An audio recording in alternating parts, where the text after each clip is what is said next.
Yeah, so look, Mark's already touched on this. We really want this to be a little bit more informal. Really thrilled that Lucy and Steve have agreed to be poked and prodded a little bit by me for the next 20-25 minutes. But really we want this to feel a bit more like a fireside chat and really be able to give some very practical and tangible takeaways, because there's nothing worse than taking a few hours out of your diary and looking around and feeling like, yeah, everybody's just nodded in a room, but what am I going to do any differently? So we want to have some of those practical takeaways. And yeah, if there's any questions or challenges throughout, then please dip in, put us under a bit of pressure. I can say that because I'm not the one answering the questions. Yeah, that's what you think. Exactly. So yeah, let's kick off a bit of introduction. So my name is Orla McGreevy. I know some friendly faces in this room. I don't know some others. So I'm our sales director for LoweConex. I've been with the business since 2019, so nearly 5 years now, and had the real pleasure of working with Lowe as a client of mine for about 7 years before that. Anybody that doesn't know us in the room, we're a remote monitoring, control and optimization platform that really specialises across retail and hospitality.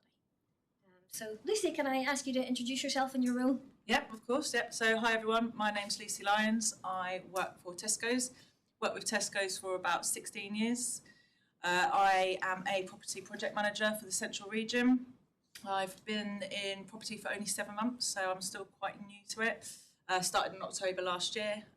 Previously to that, I looked after additional storage solutions, so anything with containers, integrals, marquees and power supplies to support basically retail stores, so stores that haven't got the relevant capacity, or I do for seasonal events. So I was also a seasonal planning manager at the time, so a little bit of everything. So yeah, and this is where I met Orla, so delve into that in a bit.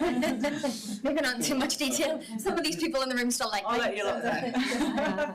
And Steve, yes, you just hi everybody. Good to meet you and great to chat with some of you out at the reception area as well. So my name is Steve Keir.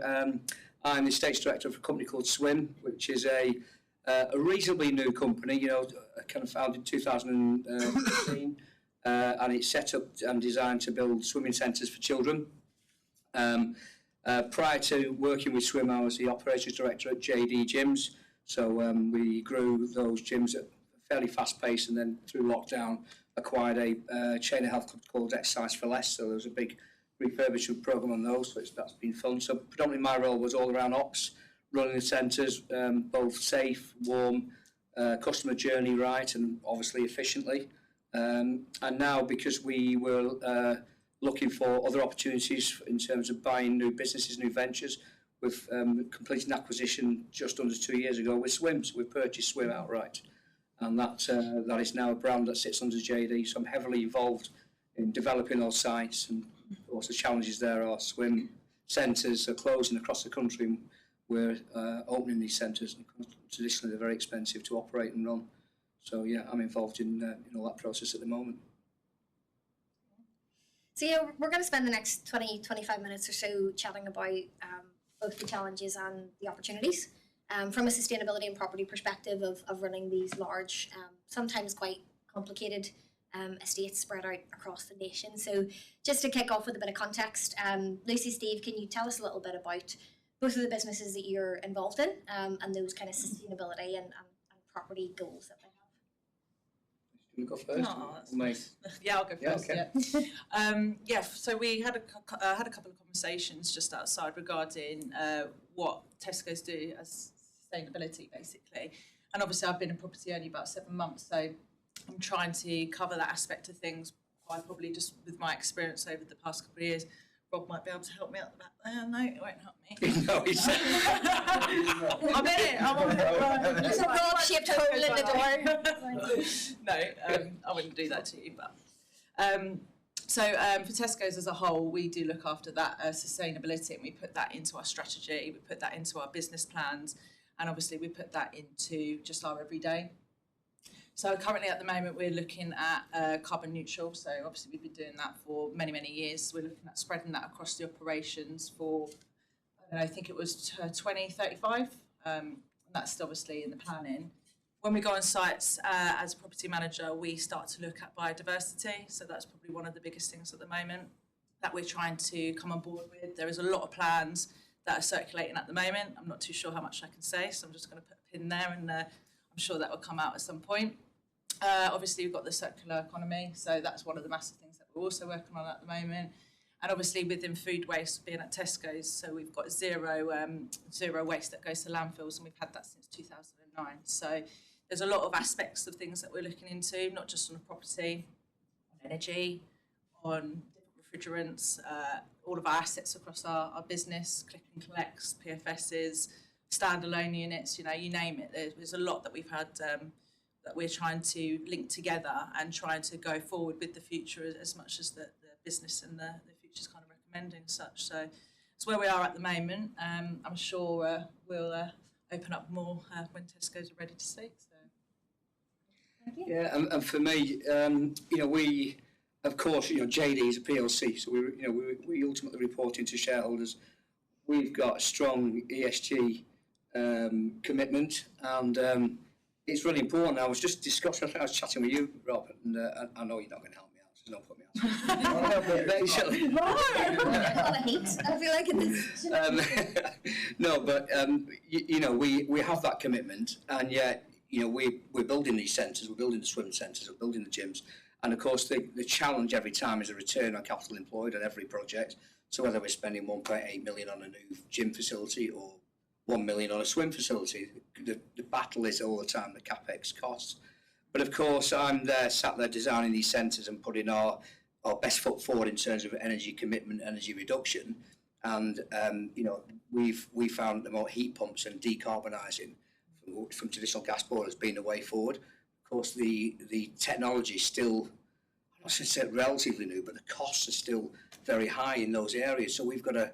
It's my job then to put that back to the company and show how much carbon we're saving in terms of carbon emissions, and also our operating costs going forward outside of the capex is really beneficial, and that's the biggest challenge. So the key for me is getting management to buy into that. It's getting shareholders to buy into it, funders to buy into it, and showing them that the model will really work.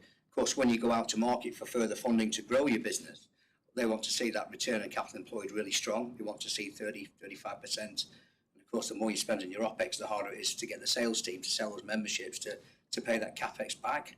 So I constantly find I'm battling against it all the time. So we then move to other ways of how we can operate the business. So for instance, our pools are typically either a brand new unit that a landlord will build for us and we operate on a lease system, or we'll go into an existing build where it's stripped back to a white box, and then we'll put the pool, it sits on the floor, it's bolted together with a liner, so we don't dig in the slab. But one thing we now do is insulate the floor, so we put 100 mil of insulation. We do the same with the perimeter of the pool before we put the promenade on. And we also then extract the heat out of the pool. On the pool AHU, we take all that heat that's just generated under the promenade and throw that back in the system. So constantly thinking of ways how we can make our building more efficiently, and that's simply by sitting there with a blank piece of paper and walking around with a few like-minded people who are really interested in saving energy, saying, right, let's start from the car park out, let's walk through the building and find out what we can do to make this better. Because any tiny tweak you make at one site, obviously, economies of scale, you scale that up across your group and it really starts to pay back. So, we're looking at a lot of initiatives like pool covers that go on. Once the pool cover goes on, why is the air handling unit for the pool running at full bore all night? Just heard that go off then, you're probably all tuned into the right going on and off. You said not usually like me, guys. You walk into it, you're like, what's running? I can hear water running through a pipe, and we're doing the same. So let's back that AHU off, and that's where we initially can do that in 1 or 2 sites when it's just me and a couple of the guys and arriving on site, speaking to the managers.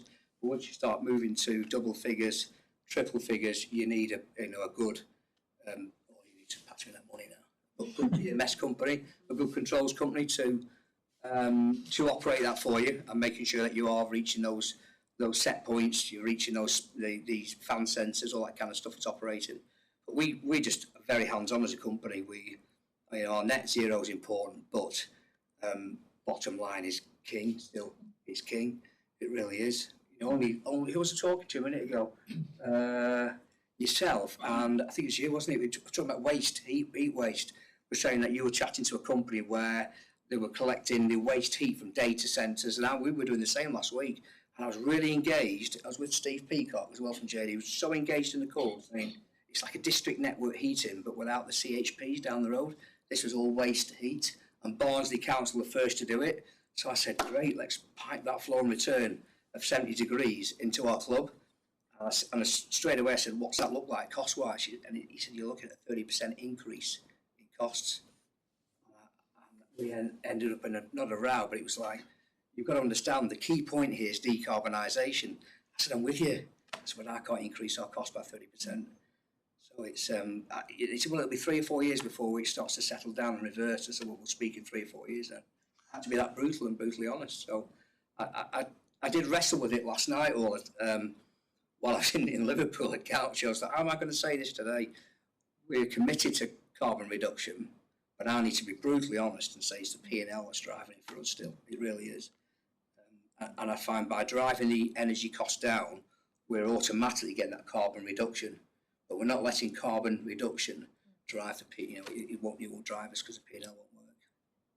And we see this all the time. We see this every day, every week with our customers. Everybody in this room is a commercial business with a responsibility. And I think those two things we see this more commonly, they can coexist, right? They don't have to battle each other, but Steve, as you rightly said, we have to all tackle it together and be transparent, and it has to be commercially feasible. It has to be commercially feasible and responsible, and those two things can live side by side. So Lucy, I'm going to come to yourself. I'm good. I'm going to ask you some questions. You mentioned I really was interested in you talking about Tesco's strategy and how it sort of filtered into the everyday. It was baked into your strategy. It's something that sits on everybody's shoulders. So, Tesco were the first business to ever set net zero goals back in 2009. So really sort of pioneered that forward. And I wanted to hear you talk a little bit about, from your role and your previous role before this property role, what sort of things did you have to consider within the projects that you looked after to actually feed back into that strategy and make that impact from a sustainability perspective? Okay, well, I can kind of go through the process. I don't know if that helps probably open up the setting a little bit easier. So for a property project manager, what we need to do is we go into our sites and we go and do capital replacement. So we strip out all of the old fridges and the freezers off the shop floor and out the back rooms, and we replace them. Knowing how to replace them, we actually got our engineer and our refrigeration team that go around 6 months prior to that and do a DLAP report. So they actually go and check the asset lifestyle. So that should be about 20 years, usually 15 to 20 years lifespan. After that, that's when we come in. We check the report, which is a SAT report, Site Audit Pro, understand the requirements and the needs of the DLAP report. And then there's so many different stages throughout. So we go on site with the main contractor that's allocated through our procurement team. So our procurement team look onto LX and they allocate everybody that we need. So our mechanical and engineers, our PDs, our MCs, everybody and anyone, they all have a whole dictionary, which I found out. All of these words I couldn't figure out at the beginning, but obviously it's everybody that we need. So I then get into a meeting, we then bring them on site, and it's probably about 3 to 5 hour scope. We go around every part of the building, go from the externals to the internals. We look at the elevations, we look at the signage, we look at how we're going to pull the stores forward and fit into all the strategy and also our core purposes and everything else and our values. So once we've done that, we go through a couple of phases. So it's about 3 or 4 phases. The first one would be obviously the Site Audit Pro, going understanding what were the needs of the job and what we need from everybody else. Then we go into the second phase, which is understanding plan approval. So going through and understanding what the retail plan looks like, what we actually need to go and do on site. Then we go through the cost approval, understanding what the SQTs look like, we're putting that to the financial kind of plan of Tesco's and the sustainability part. Once we've done that, we then go through obviously the design and then the merch plan, which is obviously the retail. So once that's all complete, it's literally minus 30 weeks.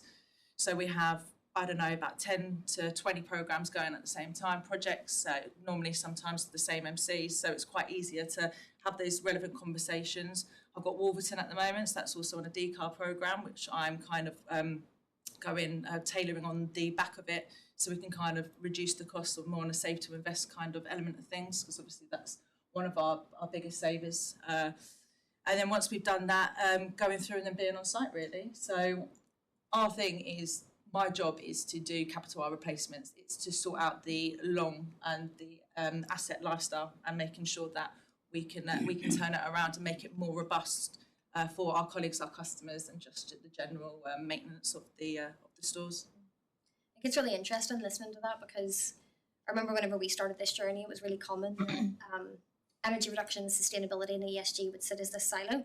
But actually listening to Lucy go through the complexities and the stakeholder management, it's becoming quite clear that in quite a short period of a few years, it's infiltrated every single layer of the business and every single remit. And actually back to that, purpose that it's baked in, it has to be part of everybody's responsibility, accountability, and it has to go in every layer of the business. Yeah, no, absolutely. And that's the same thing as we're working on energy at the moment, of finding different equipment and different assets to put on site. So all of the .com stores will stay as is, but anything that's not .com stores, we are putting doors on it. So that's a massive energy savings. So that's obviously one of the key points going forward at the moment. So yeah. We need a whole other panel session just to debate door v door in grocery, because it's very contentious. I'd debate whether to throw that one in. Exactly. That was a risky one. Leads me perfectly on to the next question with Steve. So, Steve, you touched on it at the start, your sort of experience with JD, your experience with gyms, your experience with swim, and I can't help but think every time we have a conversation, it's quite a unique environment. There's quite unique assets that you wouldn't find in other areas of the high street.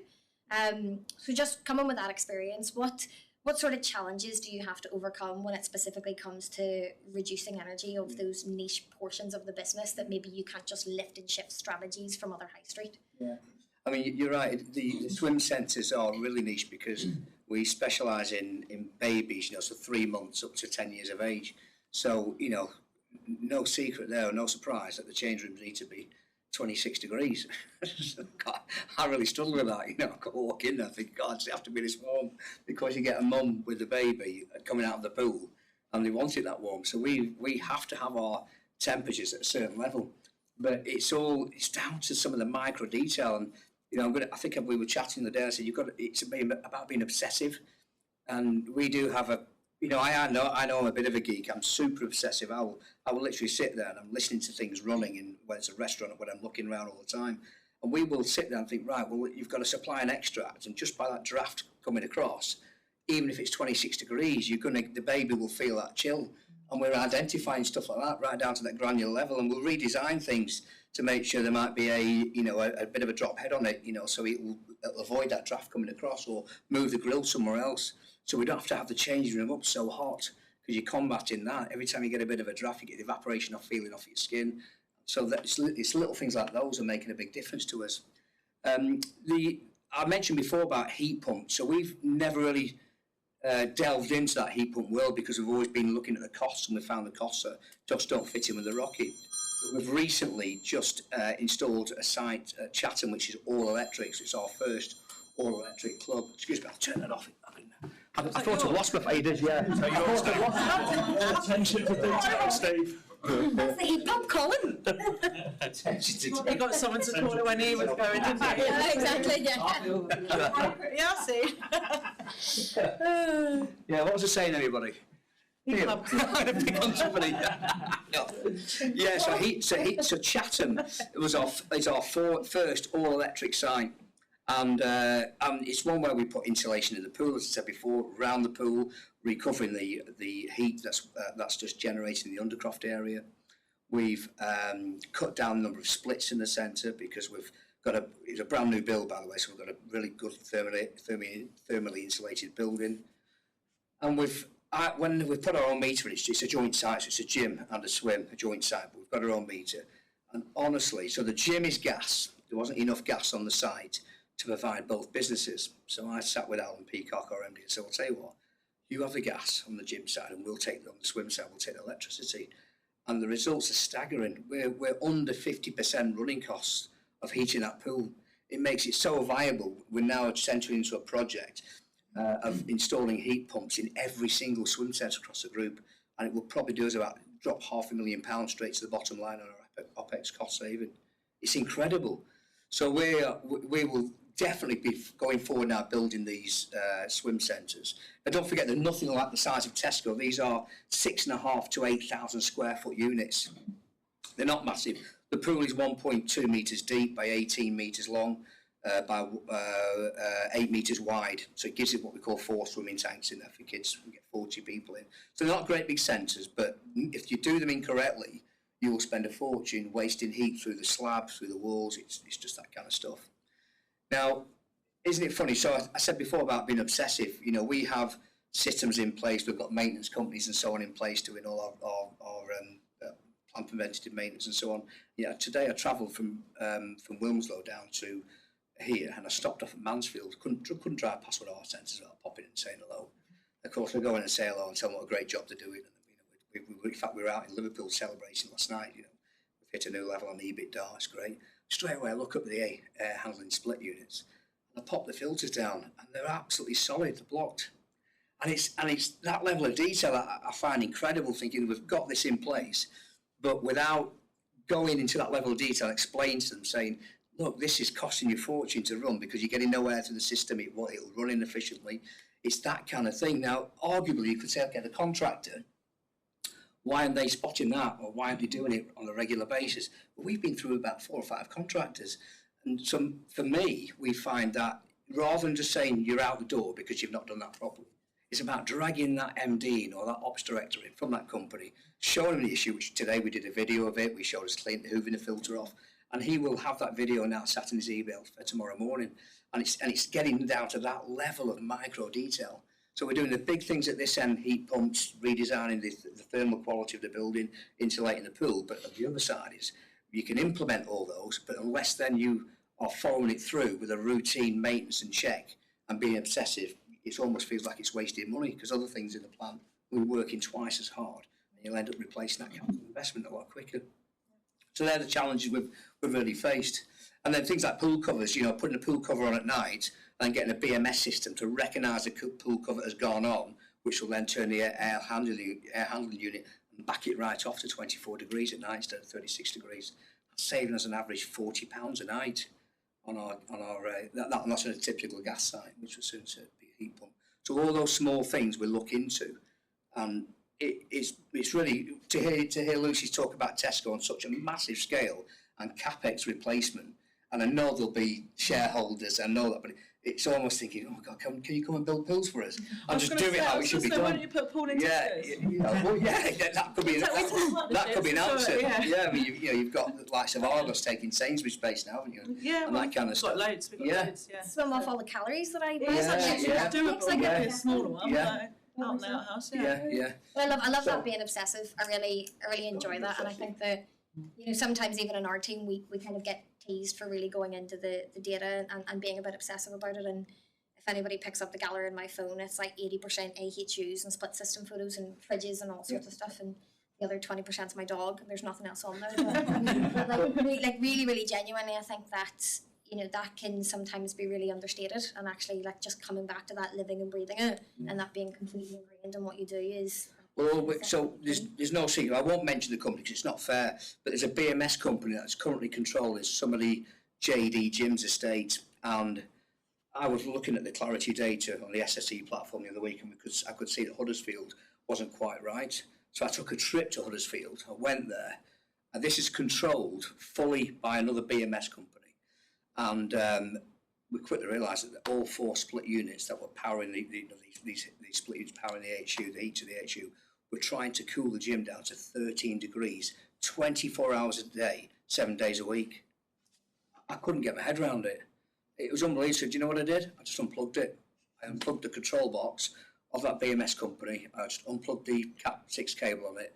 I went straight to the control panel and inputted all the set points, the dead band, and you can see the savings straight away. That's part of £200 a week at the moment, saving just on that one site.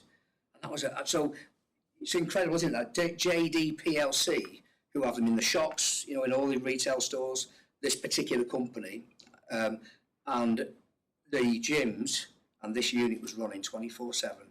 They're trying to get the gym. My nose went cold as I walked in the gym. My nose went cold. I couldn't believe it. So again, it's that it's easy, isn't it, to just go, oh, you're no good, you're not moving. You're going to exhaust the companies. You keep moving all the time, it doesn't work. As a management team, you've got to have some responsibility and go, right, we've spotted that. How do we deal with that? And the best way of dealing with that now is go back to that company, say, that's not right. What went wrong? How did it go wrong? Now we can prevent that from happening again. It's crazy how it all ends up. Everybody's going to leave this room being a bit more obsessive on this one. Great. So that brings us on to our last question. Before, if there's any Q&A from the audience, we talked a little bit at the start about, and we already have some great, very, very tangible takeaways and very sort of practical actions off the back of it. But I really just wanted to leave everybody with what is one initiative, either that you are currently working on or that you have worked on and implemented throughout Tesco and JD Jim's Swim, that you would want to share with everybody here, and really give them that sort of practical takeaway. Yeah, so I would probably go into the time where I actually make stuff. Not too much detail now, Lisa, remember? Not too much. So I was doing additional storage. I'd done that role for about 3, maybe 4 years. Worked alongside Orla and the Lowe's team doing integrals. So we got all of our standalone rented integrals through Lowe's. And the issue that we had when we started was we were missing loads of assets across the business. This was not our equipment, it was temporary storage. So where did the cost lie? So obviously that laid in my pocket, apparently. So we kind of put a robust plan together, didn't we, of how we can kind of sort that. So we got rid of that kind of process, and then we built a whole new robust process of every single rented integral that we got from Lowe's. We made sure that all of them were went through design standards. So I think we took about one sitting. I took about 8 to 10 units through. So that supported trade driving, so additional sales, sending it out throughout our seaside and our seasonal stores and our Christmas stores. But it also made us think about, right, how are those units going to stay in the store? How do I know that they're going to remain there, even if they're over a set period? So we did rentals it could be from, 6 weeks through to 3 years. So we put some on the long-term rentals, and the long-term rentals, we end up taking them and swapping them out with more of a carbon neutral, robust refrigerants, because that's what we had to do. Tesco's were going down that road. So we did that on that. On the rental ones, we ended up tying up with LoweConex with the device. So we got the hardware approved through design standards, and then we put them into our standalone units. So if they moved off the site, they had a horrible alarm, so my store managers couldn't throw them in a van and just take them down the road. So that was one of them, wasn't it? And another one was food. So it was food waste, and obviously our consumers, and ensuring that it was food safety. So we did a lot of training for stores. We did a lot of Tesco's help kind of articles. I did a lot of click and learn training, and we have Safe and Legal. So Safe and Legal is an electronic kind of device where stores actually physically have to go onto it, and it's a legal requirement to do it. So they'll go back to the units, double check to make sure that it's running at temperature. So we would always have it at 5, and ensure that we had the relevant product in there. We always knew when it was suddenly, I had 54 emails in one space of 3 hours. I was like, what the hell's going on, Orla? You kind of directed me to your colleagues, Aaron, and I think it was Luke at the time, if I'm not wrong. Yeah, and they were kind of telling me, oh, it's because it's overstacked. So I'd go into some of these stores and you'd just see all of it's just overstacked, that the airflow wasn't coming through properly. I know that the stores weren't complying and doing their routine checks. I would then go into the Safe and Legal team and go, right, strip out all the data. I want to see if these have done the training.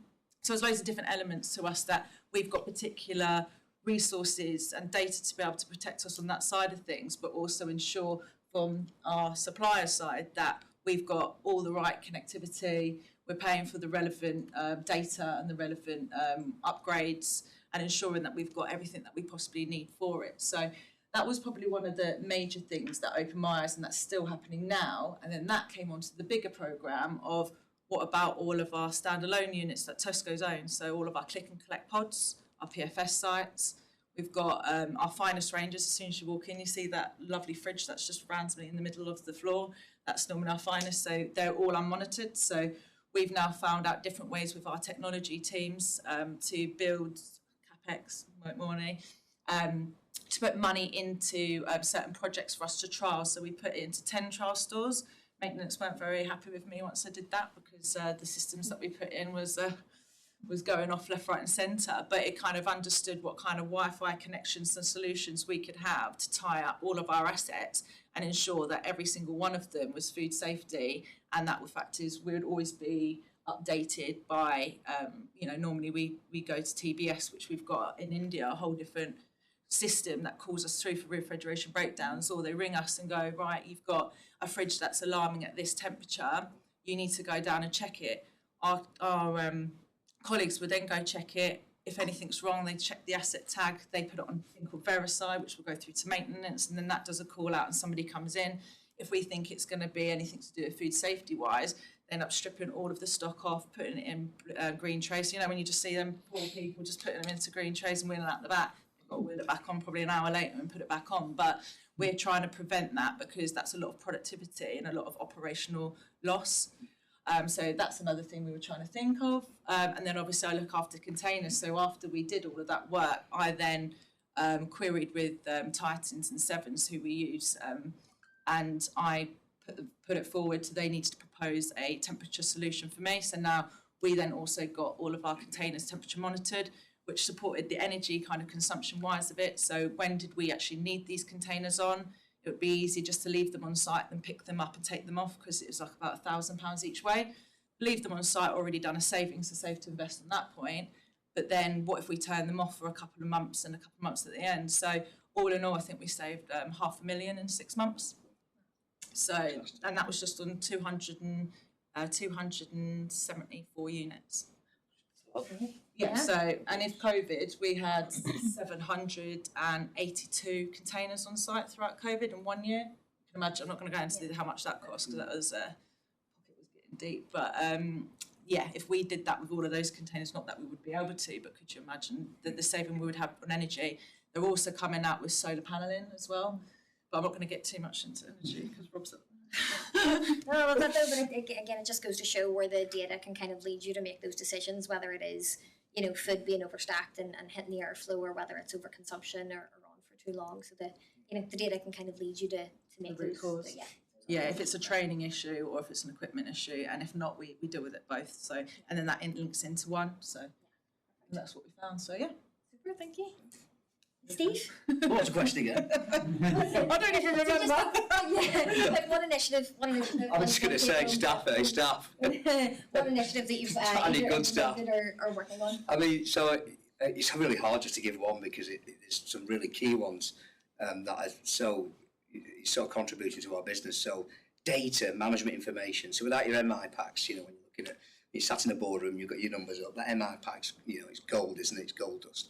And we find that if you've not got access to the half-hour data, so if you're really, really committed to reducing your energy costs, the data's key. Because if you haven't got visibility of what that site's doing, it's all very well driving to Glasgow, driving to Mansfield, etc., thinking, right, I've got 5 lights on there, the manager's left this on. And I mentioned before about being obsessive in a previous role at a company called Total Fitness. I drive around the sites at midnight sometimes and just park my car up and walk around the building, listen for air handling units that shouldn't be running. And I could deal with it the following day. I mean, just mad. But you can't expect other people to do that. We're all different, but you just can't. That's not sustainable. It's just not. So the information's key. And all our energy is bought in through SSE. And SSE have got a platform called Clarity, so there'll be EDF will have their own platform, and it means I can look at all the half-hour data of our utility usage, and straight away I can drill into that and see. And this is, by the way, this is not working with BMS at the moment. This is just being obsessive, and I mentioned it before, looking at where we've got that site there doing this. It's the same site, and why is this doing this? And start league tabling them and start getting them working together, some crossover. That's key for me, management information. Then that leads into BMS. So without having some form of automation, I'm completely lost. It's great when you've got a handful of sites in the palm of your hand, but without having automation and stuff you can get that you can dial into and ring a bureau to say, can you just have a look at this because it doesn't match the energy that we're using there. That's key for me. All the other stuff, the hardware stuff that I talked about before, that's all really easy to see on the internet. You can meet with Hitachi, you can meet with whoever, and you can look at heat pumps. That's our hardware stuff. That's readily available. Anybody can get hold of that. But it's how you, once it's implemented in your site, it's how you optimise your building. So optimisation is things like dirty filters on, pool covers on at night, air handling units turned back for us. So that might be in a typical Tesco store, for instance. And I've noticed now lights dim down at night. You can see all that kind of thing happening, and that's building optimisation. Yeah. All that is really key. So I am going to say that word again, obsessive. You've got to be obsessive with this. And you've got to get your management team, or your directors, your shareholders into that same thing. And it might be that you just do a couple of exercises in a site. So whatever the business you've got, it might be, do you know what, I'm going to do something and just show the benefits of that and times that up by a 2-year payback on something and show your finance director and just get them to sit up and listen. It's sometimes doing that will just go, do you know what, there's something here. So that's, and as I said before, our biggest thing now is these heat pumps in terms of hardware that we're installing across the group. That's going to be fantastic. Well, thank you both very much. Before we wrap up, are there any burning questions that anybody has or would like to ask for Steve or Lucy? Generally speaking, what sort of payback period were your businesses accepting? Great question, yeah. So JD, 24 months. 24 months is the look for.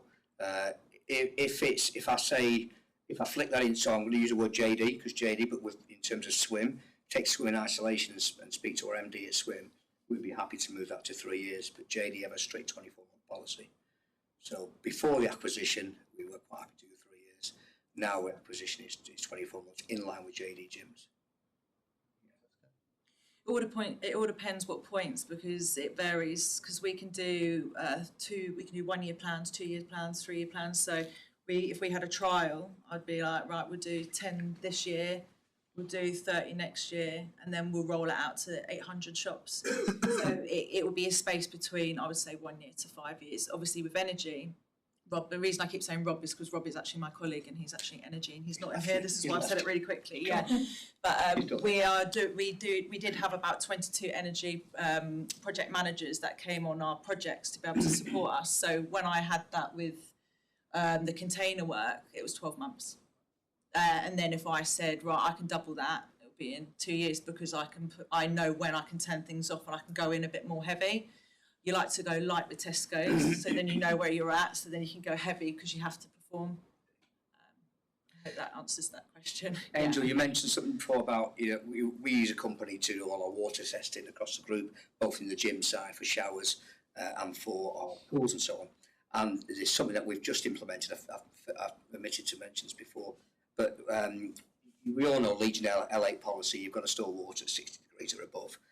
Your hot water, and we have installed a system now that enables us to store our water at 53 degrees or below, and that simply injects a small amount, 20 parts per million of hydrogen peroxide or 7 parts per million of chlorine dioxide into your cold water system, your incoming mains, and it means then that kills any form of biofilm that can build up in any of your tanks, your pipework, and it means you can drop your boiler set points right back. That pay, so it links into your question, really great question, Neil, about the payback. We get the payback on that in just under 6 months. It's been brilliant. So, and there's a number of companies out that do it. And if you want to chat afterwards, I'm happy to share that. But yeah, it's a small standalone unit. It's monitored by the company, and it just injects a tiny part of this chlorine dioxide into the system. You can drop your boiler temps right off. Like now, Steve, you've done then. These Businesses that are talking about multi-site and doing that leak testing and running the boilers at 65 just to keep the water. Yeah, it's been brilliant. It's been absolutely brilliant. I love walking in the site and seeing our boilers at 53. I really enjoy seeing that. My boilers at home, but yeah, we're talking. But that's why I know I'm a bit weird when I see that. I'm like, yes. No, it's so bad, isn't it? No, it's good. Or just to add a bit more from a wider market perspective, so across all the customers we're working with, our average payback's 11 months at the minute. But there's a real kind of plethora of different customers there. Some of them have invested the capex already. They've got really strong infrastructure, and we're just taking the data out and optimizing. Some of them we're starting from a blank canvas, and we're bringing them on that journey from unconnected to connected. Typically, whenever working in this market, we will really start to look at how do we get the best sort of bang for the buck early on. So how do we invest in what's going to get that net saving, bring down that payback, and then we'll use a portion of that net saving, as we typically call the waterfall model, to then bring in other areas, other data, other insights that will drive extra value and saving, but it may not be where that kind of real low-hanging fruit sort of first came from. So It's been sort of My experience is different, but it all depends on where the budget's coming from. If the budget's coming from maintenance and operations, it has to be less than a year. Yeah. It has to be, because they only have a set amount of money, so they have to be able to spend that on other things within the year. Yes, so that's the same with with property. We would say it would probably be within 12 months, but we actually have to do it. We've got period and then quarterly, so we have to put enough money through at a certain period. And I mean, it is going into this role, it's a lot of money, but we have 12-week turnaround. So if I'm going to do a CAPR replacement, it takes 12 to 14 weeks, and each scheme can go between, I don't know, 2 million to 7 million. And that's just one site. So it is quite a lot, but it's obviously having that turned around is obviously through ourselves and our productivity, understanding what the flow looks at, understanding our customer, understanding how to simplify things, automating things, and then that's where it kind of comes back. But it's about spending the money, and obviously you say maintenance because we work very closely with them. And I said to you earlier, didn't I? Unfortunately, maintenance never get the money we do. They come for us, so it's a bit like batting them off. But it's about how we work together to be able to achieve that same outcome, because at the end of the day, it doesn't matter where you are within Tesco's, we all work for one company, right? So it's around how do we grab all these different projects, put it into one big program, and then we manage it the way we do. And that's when I said about the decarb work with Wolverton, when we're working with structural engineers, we're working with our M&E, we're actually merging it together, so then it's not two different costs, even though we're on site 4 months apart. So it's around how do you do that and adjust and implement all of those kind of installations in a cost effective, more safe to invest kind of area. So, well, thank you very much for the questions. Really appreciate that. And like, yeah, we've went into a lot of challenges, a lot of opportunity, a lot of specifics, and yeah, hang around for a few drinks afterwards and come and chat to everyone. Thank you.